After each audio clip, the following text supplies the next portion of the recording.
బ్రహ్మ కొడుకు శివుడికి కొడుకు కింద ఎలా జన్మించాడో తెలుసా? బ్రహ్మపుత్రుడైన సనత్కుమారుడు ఒక బ్రహ్మజ్ఞాని అయితే ఒకసారి సనత్కుమారుడు కలలు ఒక పెద్ద యుద్ధం వస్తుంది.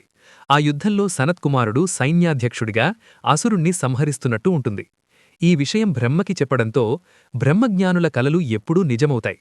కాని బ్రహ్మజ్ఞానులు ఎప్పుడూ ఎవరినీ చంపరు కాబట్టి నీ కలేంటి అన్నది నాకు అర్థం కావట్లేదు అని బ్రహ్మ చెప్తాడు. దాంతో తెలుసుకోవడానికి సనత్కుమారుడు ఒక దీర్ఘకాలపు ధ్యానంలోకి వెళ్తాడు. అప్పుడు శివుడు ప్రత్యక్షమై సనత్కుమారుడికి ఏం వరం కావాలో కోరుకోమంటాడు.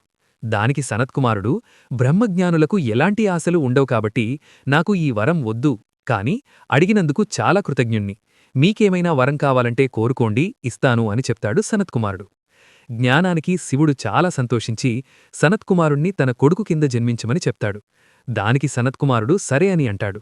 కొంతకాలానికి తారకాసురుడు అనే ఒక అసురుడు శివుడికి కఠోరంగా తపస్సు చేసి శివుడికి పుట్టిన కొడుకు చేతిలో తప్ప ఇంక ఎవ్వరి దగ్గరా మరణం ఉండకూడదు అని ఒక వరాన్ని తీసుకుంటాడు. అలా తన కుమారుడు శివుడికి కార్తికేయ స్వామి కింద జన్మిస్తాడు.